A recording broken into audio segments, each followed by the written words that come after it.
శ్రీమద్భగవద్గీత 4వ అధ్యాయం జ్ఞానకర్మ సన్యాసయోగం 34వ శ్లోకం.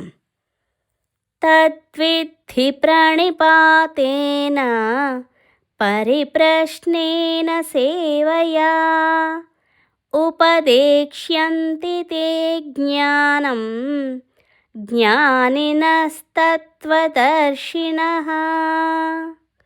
ఈ శ్లోకం యొక్క తాత్పర్యం: శ్రీకృష్ణుడు పలికెను, నీవు తత్వమును దర్శించిన జ్ఞానుల కడకేగి ఆ జ్ఞానమును గ్రహింపుము. వారికి దండ ప్రణామము ఆచరించుట వలనను, సేవలను ఉనర్చుట వలనను, కపటము లేకుండా భక్తి శ్రద్ధలతో సముచిత రీతిలో ప్రశ్నించుట వలనను పరమాత్మతత్వమును చక్కగా నెరింగిన జ్ఞానులు సంప్రీతులై నీకు ఆ పరమాత్మతత్వ జ్ఞానమును ఉపదేశించెదరు. ఈ శ్లోకం యొక్క వివరణ: శ్రీకృష్ణ పరమాత్మ ఈ శ్లోకంలో చెబుతున్నది బోధ చేసే గురువు గురించి. జ్ఞానినః తత్వదర్శినః, ఈ వేదాంత శాస్త్రాన్ని బాగా అర్థం చేసుకుని బాగా బోధించగలిగిన గురువు. జ్ఞానం ఉండటం ఒక ఎత్తు అయితే దాన్ని సరిగ్గా బోధించగలగటం ఇంకో ఎత్తు. జ్ఞానం ఉండగానే సరిపోదు, దాన్ని సరిగ్గా విడమర్చి చెప్పగలగాలి. అటువంటి గురువును శ్రోత్రియః బ్రహ్మనిష్టః అంటుంది ముండకోపనిషత్తు. బ్రహ్మనిష్ట అంటే జ్ఞానం ఉన్న వ్యక్తి, శ్రోత్రియం అంటే బాగా చెప్పగలిగిన వ్యక్తి. అటువంటి శ్రోత్రియ బ్రహ్మనిష్ట గురువునే కృష్ణ పరమాత్మ జ్ఞానినః తత్వదర్శినః అంటున్నారు. జ్ఞానయజ్ఞాన్ని స్వంతగా పొందలేము, దానికి బాహ్యంగా సహాయం కావాలి. అవే శాస్త్రం, గురువు. తత్విద్ధి, గురువు దగ్గరికి వెళితేనే ఆయన ఒక క్రమ పద్ధతిలో బోధ చేస్తాడు. కానీ శిష్యుడు ఎలా ఉండాలి?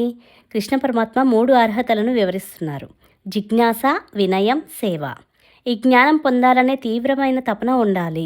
ఈ జ్ఞానమే జీవితంలో నా సమస్యలను పారద్రోలగలదని తెలుసుకోవాలి. దానిని జిజ్ఞాస అంటారు. రెండవది వినయం.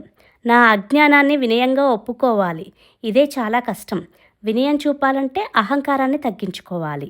నాకే అన్నీ తెలుసు, నేను అన్నీ చదివాను అనే గొప్పలు చెప్పుకునే వ్యక్తి గురువు దగ్గరికి వెళ్ళలేరు. శిష్యునికి వినయం ఉందో లేదో ఎలా తెలుస్తుంది అంటే గురువు దగ్గరికి వెళ్ళి సాష్టాంగ నమస్కారం చేయాలి. అలా శిష్యుడు వినయంగా ఉన్నప్పుడే చేయగలడు. దీన్నే ప్రణిపాతేనా అంటారు. పరిప్రశ్నేనా, శిష్యుడు జ్ఞానం కావాలని అడగాలి అంటున్నారు కృష్ణ పరమాత్మ.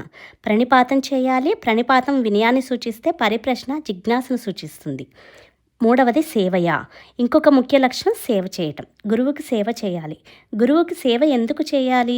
2 విధాల ప్రయోజనం ఉంది. శిష్యుడు గురువు దగ్గరికి వచ్చి అక్కడే ఉండి నేర్చుకుంటాడు కాబట్టి అతనికి వేరే కర్మలు ఏవీ చేసే అవకాశం ఉండదు. ఇలా చేయటం